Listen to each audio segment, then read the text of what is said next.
Hey Nyoris, Johnny my friend, welcome back to Ben Spencer Hockey Channel. Kali ini Euros kedatangan unit yang sangat-sangat ditunggu-tunggu sama semua pembeli mobil Velfire. Kenapa? Karena Velfire yang akan gue review kali ini adalah Velfire 2015 tipe ZG.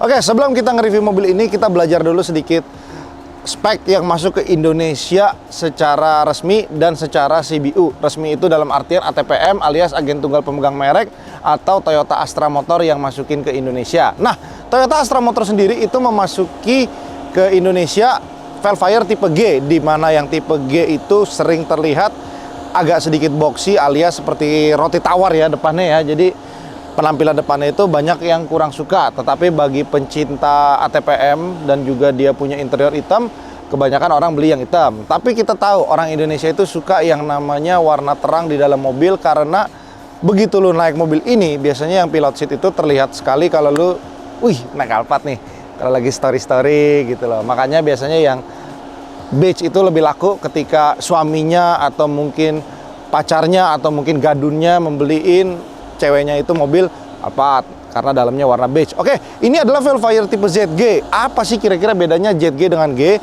Yang paling ketara perbedaannya itu adalah letaknya di tampilan depannya. Jadi kalau lu ngelihat tampilan depannya mobil ini, itu terlihat lebih mewah dan juga lebih sporty karena dia punya bumper lebih gondrong dan juga ada sisi kiri dan kanannya yang berbentuk chrome seperti ini yang membuat tampilan mobil ini tuh semakin gagah. Karena kita tahu sendiri, Velfire dari generasi ANH20 pun terlihat lebih maco dan juga lebih awet muda dibandingkan tipe Alphard. Jadi kita lihat, sekarang ini kan sudah keluar AGH40. Jadi kalau kita ngeliat AGH30, rasanya kalau beli Velfire ZG ini akan lebih terlihat masih tetap muda gitu. Nah, ini mobil tahun 2015, kilometernya baru menyentuh angka 63.000, yang artinya mobil ini dipakai per tahun itu tidak sampai 10.000 km. Banyak nggak? Ya, dibilang banyak nggak. Terlalu dikit juga enggak. Jadi kilometernya dipakai secara moderate aja.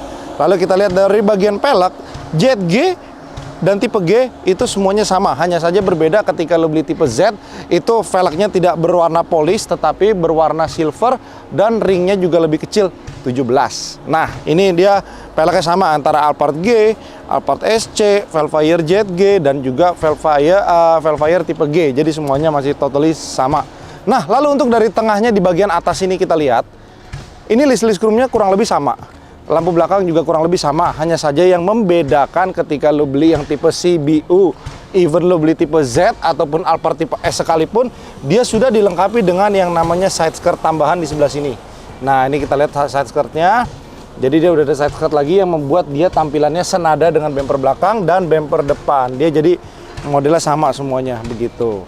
Nah, lalu kita lihat lagi di bagian belakang, tipe Z, tipe SC ataupun tipe S, dia sudah memiliki reflektor yang berbentuk berdiri tegak. Sedangkan kalau kita ngelihat yang tipe biasa itu tipe G, dia reflektornya modelnya tiduran, yang membuat mobil ini terlihat lebih sporty dan juga lebih kokoh dibandingkan yang tipe G, John.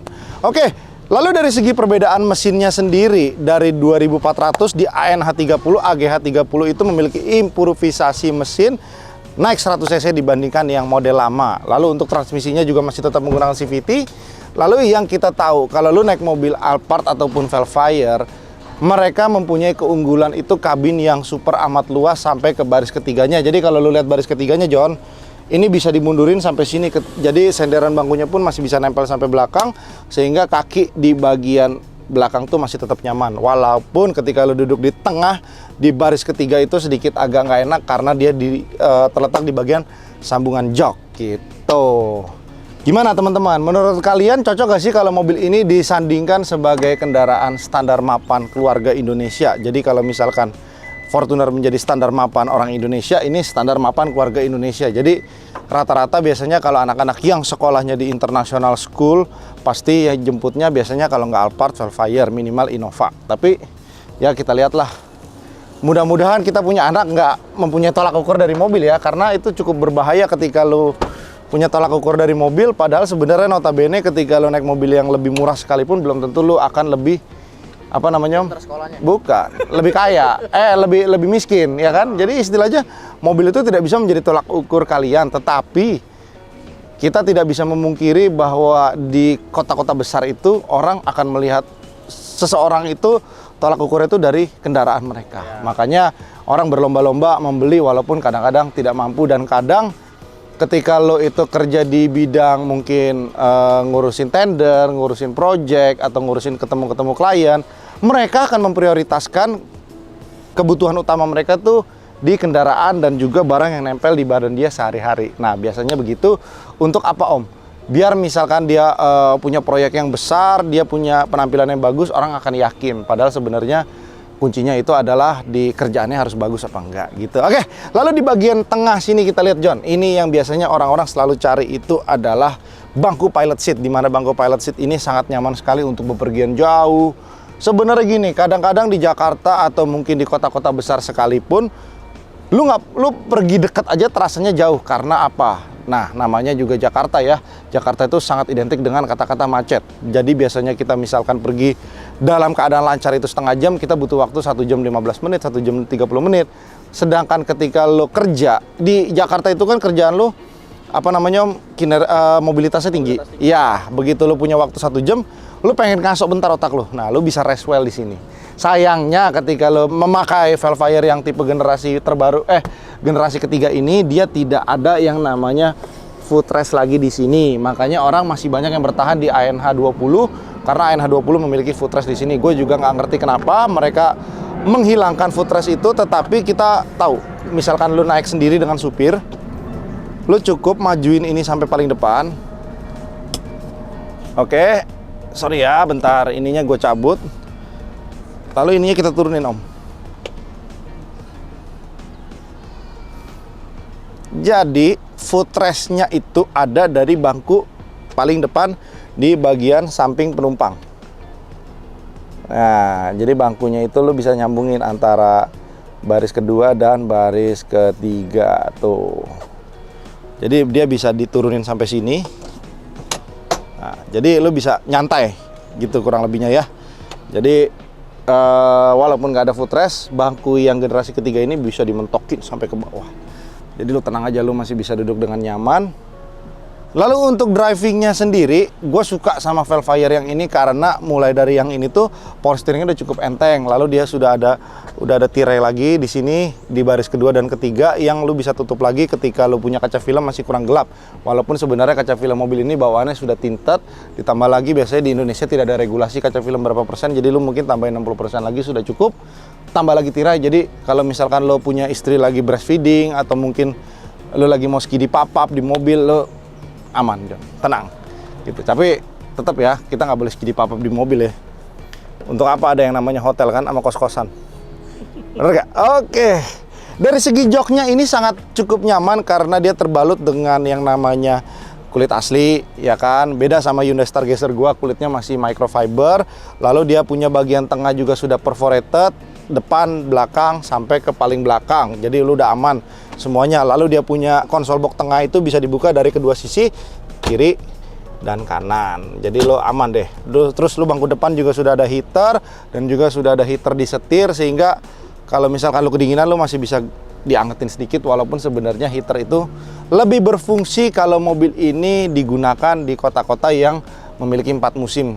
Kayak di Jepang atau mungkin di Amerika atau mungkin di Eropa, lu mungkin baru cocok menggunakan heater. Kalau di sini sih kurang cocok. Lalu di bagian depan sama seperti generasi sebelumnya, dia masih ada footrest depan ottoman. Jadi lu kalau misalkan lu jalan di depan, duduk depan, lu masih tetap nyaman. Lalu dia punya dashboard juga sudah double stitching dan juga sudah improvisasi dibandingkan yang sebelumnya. Masih menggunakan material model kulit jeruk yang sering terjadi yang namanya sticky. Nah, sticky panel itu paling suka di mobil-mobil ANH20, sehingga dia sudah melihat Asia Tenggara ini ternyata membeli Velfire dan Alphard cukup banyak. Mereka melakukan improvisasi, dashboardnya dilapis kulit dengan menggunakan motif double stitching seperti ini nih, John. Jadi bagaimana teman-teman, kira-kira kalau lo ini di harga 600 jutaan sudah berminat belum untuk beli? Karena kan kita tahu waktu barunya itu harganya 1 miliar lebih, jadi ini mobil udah dipakai udah kurang lebih 8 tahun, depresiasinya sudah 40%, sehingga mobil ini menurut gua depresiasi per tahunnya itu sudah mulai lambat, mungkin sekitar kalau lu pakai 3 tahun lagi harga mobil ini mungkin sekitar ya 500 kecil ya, lu depresiasinya nggak terlalu besar ya. Jadi paling cuman untuk maintenance, pajak, sama biaya depresiasi lu hitung aja, tapi sebanding sama kenyamanan yang akan lu pakai di mobil ini. Ya terus udah gitu lu diliatin orang kan lu tetap masih kelihatannya keren Om ya. Iya dong. Ya, cuman perlu dipikirkan lagi ketika lu beli mobil seperti ini, otomatis lu akan menambah fixed cost tiap bulannya, yaitu namanya driver. Kita tahu rata-rata gaji driver itu antara 4 sampai 7 juta di Jakarta. Jadi itu lu harus hitung juga Om. Nah dari biaya itu ditambah biaya STNK, biaya maintenance dan lain-lain, sebanding nggak gitu kira-kira. Kalau lu memang belum perlu ya jangan beli ginian gitu kan. Jadi semua bergantung sama kalian aja. Kalau menurut kalian perlu satu kendaraan Alphard atau Velfire. Karena apa Om? Menurut gue, orang di Jakarta itu sekarang berkompetisi untuk menuju sukses. Dan ketika lu mau berjalan menuju sukses itu, ketika lu usahanya nggak keras, ya lu akan ketinggalan. Makanya biasanya mereka banyak yang overwork. Nah, biasanya orang-orang yang overwork itu mempunyai waktu crucial time itu, misalkan mereka on the way dari sini ke sana, dari sini ke sana. Makanya mereka banyak menggunakan transportasi online dan mereka memilih untuk istirahat di mobil, matiin handphone atau mungkin di silent sedikit terus tidur setengah jam atau 1 jam. Karena biasanya ketika lo melakukan power nap di siang hari itu membantu otak kita untuk lebih berpikir fresh lagi. Karena biasanya lo masuk kerja jam 8, lo udah mulai dihajar meeting, dihajar kerjaan yang numpuk ya kan. Nah jam 12 lo makan siang, lo pergi lagi kemana, biasanya ketemu lagi meeting itu jam 2, lo masih punya waktu 1,5 jam buat ngerehatin otak lo sedikit. Nah apa gunanya mobil ini? Ya itu dia. Udah gitu misalkan lo kedua, anak-anak lo mau jemput di sekolahan, lo masih terlihat prestis dengan menggunakan mobil seperti ini. Gitu. Jadi kita nggak usah munafik lah, orang-orang pakai mobil begini pasti buat apa Om? Brand image mereka. Iya gitu. Brand image, kenyamanan, ya itu semua lo harus cari di sini gitu. Oke, untuk maintenance-nya sendiri sebenarnya punya Alphard ini nggak gitu repot asalkan kita punya matic dijaga dengan baik. Yaitu misalkan lo kalau misalkan jalan-jalan itu maticnya perlu diperhatikan, jangan sampai maticnya itu sampai rontok. Yang kedua adalah balancer shaft di dalam mobil ini itu biasanya sekitar 100 sampai 120 ribu itu udah harus diganti. Tapi biasanya kalau orang-orang sebelumnya malas ganti atau selalu pakai oli jelek itu di 70-80 ribu itu udah harus ganti. Balancer shaft itu nggak terlalu mahal kok, sekitar 5 sampai 6 jutaan sama ongkos pasang. Lu udah tinggal pasang, ganti lagi udah beres, udah enak lagi. Nah, yang kedua yang biasanya selalu krusial itu steering rack sama steering column. Dia jadi ada 2, rack sama column. Itu kalau lu rekondisi itu sekitar 3 sampai 4 juta atas bawah. Kalau misal kalian mau ganti itu sekitar 20 juta atas dan bawah. Tapi yang udah sih gue lihat kalau Transformer ini dia punya steering rack dan column itu lebih bandel dibandingkan generasi kedua. Jadi so far aman-aman aja. Kayak ini yang di 63.000 ini masih cukup oke, nggak ada bunyi sedikit pun, jadi masih cukup enak. Itu perlu lu perhatikan lagi. Nah, lalu untuk pemilihan ban, ini ban bawaannya itu biasanya menggunakan Toyota Trans 4. Toyota Trans 4 ini ban masih bikinan Jepang asli, jadi bukan bikinan Thailand. Dan ban ini sebenarnya nggak cocok sama kontur jalanan di Indonesia. Jadi makanya kayak gue punya itu gue langsung ganti ke Yokohama Aspect DB atau mungkin ke Michelin Primacy 4.